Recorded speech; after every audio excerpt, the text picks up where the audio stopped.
So, yeah. All right, we'll see how it plays out. All right, our final order of business. It is the Pick to Click. It's presented by OddsShark.com, the most reliable source for sports betting information with the latest odds, insight, and analysis on everything UFC.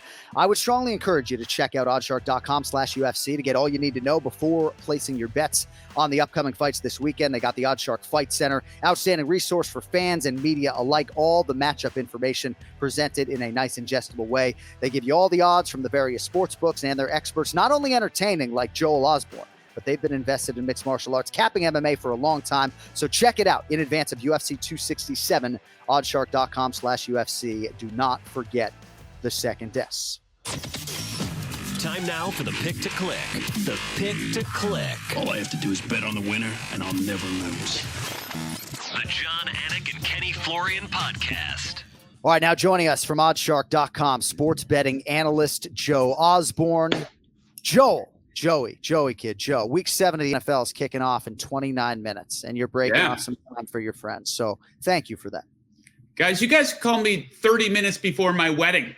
I would join you guys, right? 30 minutes before a family member's funeral. No, just joking. Before the wedding, maybe I would make time for you guys. So, yeah, I'm happy. You know, this is top of mind for me anyways, right? It's fight week, so happy to join you guys. Well, I know you're juggling children and handicapping and everything else, but I want to get your thoughts, obviously, on UFC 267.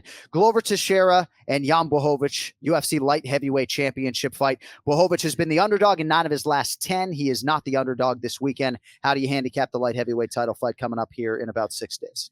Yeah, Blachowicz, otherwise known as the most undervalued man in the history of the UFC from a betting perspective. Now, I don't totally have all the numbers to back that up, but I think you would be hard-pressed to find a guy that's been an underdog in 9 of his last 10 and won 8 of those fights, right? So pretty impressive, but of course, that's not the case here this week versus Glover Teixeira. Blachowicz probably a little bit overvalued, in my opinion, at minus 280, but I still do like him to win. But as I often say, like, I'm not going to come on your podcast and give it a minus 280 winner. Like, there's probably a lot of casual bettors listening to the podcast, people betting $25, $50, and they're not interested in a minus 280 bet unless they're doing some type of parlay maybe. But a pretty good spot here.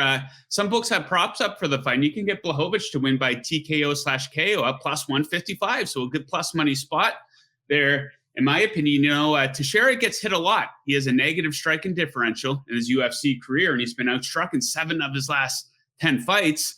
Blachowicz, on the other hand, much more technically sound on the feet, in my opinion, especially from a defensive perspective. He's outlanded 9 of his last 10 opponents, some by a very wide margin. And, of course, he's finished 3 of his last 4 opponents with his hands as well.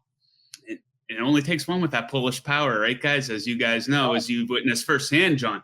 But some might be concerned about the takedown. I think that's going to be a part of Teixeira's strategy here. Me, not so much. Blachowicz has only been taken down twice in his last 10 fights. So I think he's going to find his spot. It might be later in the fight. There might be some interest in the over 2.5 potentially. I probably won't bet that myself, but I will take that plus money spot, plus 155, Blachowicz by TKO/KO. I like that. And Joe, we have an awesome co-main event. Petr Yan taking on Corey Sandhagen. Both Gerald Mearshart and myself, we went with the underdog, Corey Sandhagen. Oh, wow. Okay. How are you picking this fight, man? You guys know I love Petr Yan, right? I don't think there's a man in the division right now that can beat him. So I like him to win. And same as the previous fight, I'm not going to come on here and give out a minus 235 favorite, right? There's not a whole lot of interest there. But we go to the prop market once again, and I'll take him to win by decision, plus 150.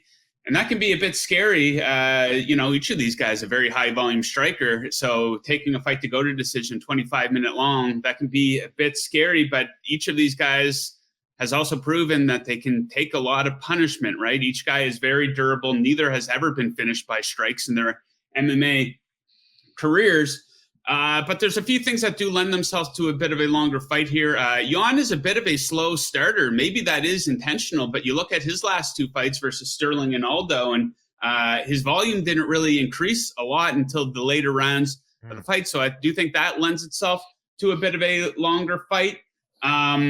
I think his grappling could come into play here. I was very surprised in his most recent fight with Sterling, who had him landing more takedowns in that fight. I think he had 7 in that fight too. Very impressive. So what does that do? That chews up a lot of clock, right? So I'd love to see them pressing each other up against the cage.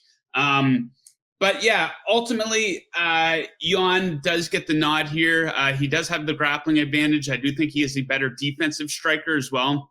He does get hit less, but I just think, I wouldn't say each guy is finish proof. I mean, we've seen Sandhagen get finished by Sterling. Maybe that will go down as an outlier in his career, right? But Petr Yan by decision plus 150. If you're unsure of picking a side, you can pick the fight to go to decision at minus 135. That's not a bad bet, regardless of who wins, as long as it does go the full 5 rounds. You got a winner, and I could see it looking. I could see this being a close fight, right? It is closer than the odds would indicate, but I think it could look a lot like the TJ Dillashaw fight that Sandhagen recently went through, and a different set of judges on that night, and he could very well have gotten the W in that one, right? So it's a great fight, very, very high level mixed martial arts. So it should be fantastic. But yeah, interesting plus money prop opportunity there, in my opinion. Well, you've clearly done your homework, and you're right. High level is probably the best way to describe that matchup. And I like the way you've chosen to attack the board because, candidly, Petr Yan minus 230. If you don't know sort of the language, $23 bet on Petr Yan returns you $10, right? So if your budget is $50 on fight night, I don't know, the 23 of it's going to Petr Yan on a straight wager. All right. Before we let you go, we do have a World Series matchup. We were hoping we would have one by the time we taped. It will be the Atlanta Braves and the Houston Astros. Is there a series price out? There's got to be one by now, right? Yeah, and how sad for those Dodgers and that bloated payroll, right? That things didn't work out for them this season. They just can't get it done during a typical regular season of baseball, right? They need the season to be heavily impacted by a worldwide pandemic to actually get it done, right? I love it. And I know you probably know better than to come on here and bang on the Red Sox, although we'll take any venom you have. But man, it's like, I don't like to put asterisks on championships necessarily, but with the Dodgers, right? I don't think Dave Roberts, for all he did for my Boston Red Sox, I don't like Dave Roberts as the manager, and they have underachieved. There's no doubt about it. And a lot of people celebrating the Dodgers' failure. Seems like. Oh, yeah. And a lot of Dodgers fans this morning, well, look at all the injuries. Well, do you not realize the Braves' best player was not participating in the playoffs, Ronald Acuna? Come on, guys. That goes both ways. Right. And, I do give your Red Sox credit. I'm a Blue Jays fan, so I despise the Red Sox. And I'm generally not big on the Boston sports fan in general. So, despite that, thank you for having me on. But the expectations weren't very high on Boston coming into the season, but it looks like no rebuild, no retool. They're just going to be there, with this core that they have. So good for them. But on to this World Series, I thought that I was going to be on the Braves here because I expected the Astros to be a much bigger favorite, but they're only minus 133 to win the World Series. And I think that's a very fair price, guys. They do have a very big offensive edge in this one. The bullpens are probably close. You'd probably give the Braves a starting pitching edge, but that hasn't really mattered for the Astros. It's just like a mismatch of starting pitchers that they're throwing in there. No Lance McCullers Jr.